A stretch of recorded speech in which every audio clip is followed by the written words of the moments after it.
We all want to be different. I mean, who wants to walk around being an NPC? Who wants to be in that herd of sheep that's just listening to Drake 24/7 and drinking pumpkin spice lattes? Everybody wants something that can make them feel special and different from everybody else. We all want our own place in life. We all want to feel like our own place is special to us and it makes us different. I mean, how many moms are out there, like right now, this very second you're watching this video, how many moms are out there telling their kids that they're special? Or how many like participation trophies are being given away? We all want to be unique, whether we admit it or not. We all want that attention, and some people have it and some people don't. But it's hard to be special when you're already kind of special. Like, it's hard to be different when you're already weird. Like, imagine a kid in chess club, right?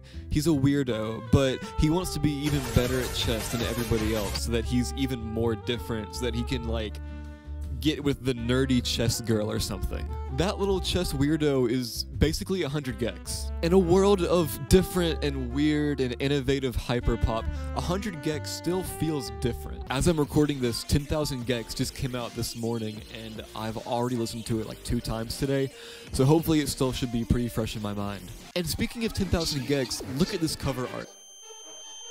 What the hell is this? Who told Laura and Dylan that we wanted to see all of this? This feels like sexual assault. Imagine you're walking down the street, right? Like downtown New York or Chicago or LA or something, right? Any city.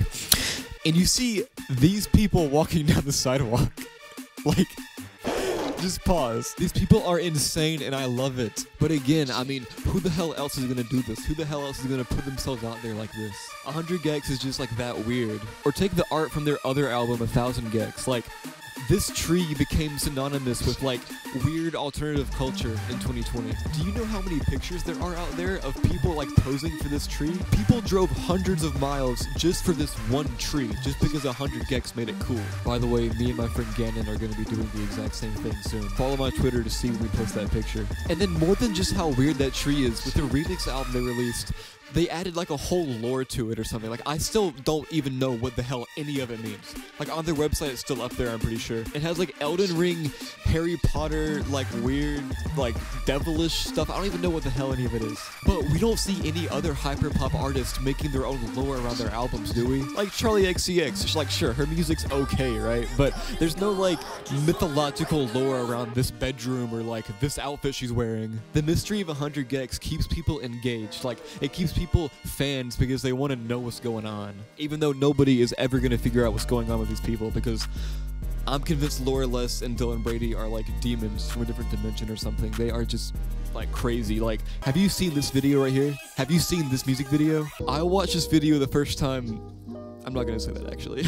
The first time I saw this video, it freaked me out. Like, I had nightmares. I literally like dreamed about this stuff for like a few nights. It is insane and I love it. Like, no other band has this kind of insane imagery that's just synonymous with like who they are in their music. Speaking of their music videos, 100 GECS goes to amazingly stupid lengths for their music videos. Like in this one for Hollywood Baby, they are literally destroying stuff. Like, they are destroying an entire room. Like, imagine this. They had to go to a landlord, tell them, hey, we need to rent this apartment for like an hour, and then they left and the landlord came back in and saw like this had happened to his apartment. It is just like ridiculous and impressive, like the lengths that they will go to for their own imagery. Like, they really care about being the weirdest people out there, and they deserve that title. They are the weirdest people in music right now. I feel like 100 GECS fans are their own kind of species of people. I mean, myself included, I'm a complete freak. I feel like once you become a 100 GECS fan, like, your DNA just changes and you become a whole different kind of animal. Like, think about it. People who listen to this cannot be normal. I think, honestly, that people who listen to 100 GECS a lot, it gives them some sort of an identity. Like, it's something that very few people actually enjoy and say that they are a part of, like the whole fan base of 100 GECS. So I feel like people who are in that fan base, it gives them something to feel special about. Like, it makes you unique in a way. I think people like having that thing that makes them feel special, that makes them feel like they're not like everybody else. I mean, why else would anybody be wearing this, like, anywhere? And I think that Another thing that makes 100 GECS so special and like the whole aesthetic of their fans. Like, you remember how on Twitter, when Playboy Cardi still like tweeted stuff like ever, he would tweet in this like cryptic way, and then his fans would learn that way of typing and they would like type the same way, and it made them feel like they were part of like a special kind of cult or something. It's like, if you typed like that, then you're like in, like you're cool, you know? And I feel like 100 GECS is kind of the same way, where there's a validation between other fans of it, where it's like, if you are a fan, then you're validated and you're let into this kind of like social club almost. And it makes people feel closer to the artist too, because it's like, if you know every word to Hand Crushed by a Mallet, you are a complete weirdo. But I mean, it's kind of cool. I was trying to find... Okay, I've talked about what makes 100 GECS so special, but why doesn't other hyperpop work? Why is 100 GECS still like the only hyperpop band out there that can make this weird aesthetic really work and like make it into something that people actually want to be a part of and they feel cool when they're a part of it? I think it's because 100 GECS fully realizes what they're doing. They're completely self-aware about how insane and out there everything they do is, to the point where they play into it so hard that it just works better that way. Like, take Charlie XCX for example, okay? Now, don't get me wrong, because I do love her music. Her music, How I'm Feeling Now especially, that album is insane. Big fan of it, but still, like, think about this, right? You're listening to this go on, right? Like, this song right here, you were listening to this, and this is the cover art for it. Like, there just feels like there's some kind of a disconnect there, you know? Like, I feel like Charlie XCX, her music is good, but it's still just kind of on the edge there, right? And it can't reach that same level of greatness as 100 GECS, or for that matter, Taylor Swift. I'm gonna make that comparison. 100 GECS and Taylor Swift both are the best of their genres. Taylor Swift is self-aware about her own pop music, and that makes it to where it's great.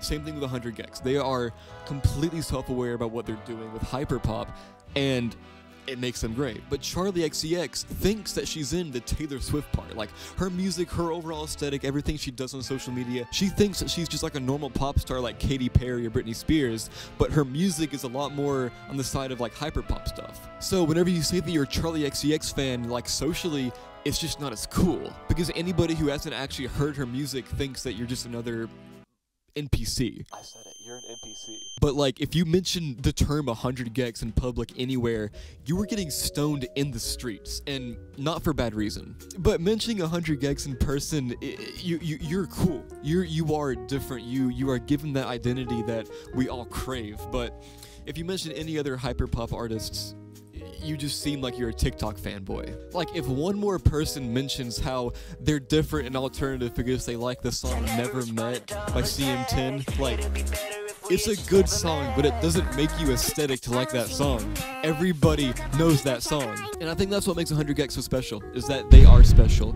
Their fan base is completely unique. Their fan base is completely special. I mean, any sort of club that anybody can, like, ascribe to that makes them feel different is always a good thing for that person. I mean, whether anybody else likes it or not, if you like something and you like how it makes you feel different, then by all means like it. Although one thing with 100 GECS I will say is that their music is like the #1 biggest thing not to play in the car with a girl. You know what really scares the hoes? You know what will scare any hoe within like 100 miles of you? If you played any 100 GECS song. Like, bro, you cannot be vibing to 745 Sticky when you're taking a girl out to eat at Applebee's. Actually, if the girl asked to eat at Applebee's, she kind of does deserve to be tortured for that, so I don't blame you for that. But you get my point. Like, if I had to make a step-by-step plan of how to scare the hoes, like any percent speed run, alright? It'd be like step 1, invite them on a date. Step 2, play Money Machine in the car, and then you're done. I think they would like just jump out of the car at that point. Like, bro, you do not want to be that guy who plays 100 GECS for his girlfriend. Bro, you do not want to be that guy. But I know it's you. I know it's you. I know there's one of you out there who has played 100 GECS for his girl before. Bad on you. I feel like anybody that's a fan of 100 GECS, like, and they're trying to show it to one of their friends, everybody has that fear of like, what the hell am I doing? You know? Like, you have to have real balls to share 100 GECS to your friends. Like, you have to be like the most confident person. Like, props to you if you have the balls to go up to one of your friends, especially a girl, right? And you're like, hey, check this out, and you put on like Hand Crushed by a Mallet. Like, Dude, you were done for after that. Another thing that I think makes 100 GECS work so well is that they aren't stagnant, right? Like, there's so many artists out there right now, like Eric DOA, Dollywood, Sebi, CM10, Glitch Gum, like I could go on, right?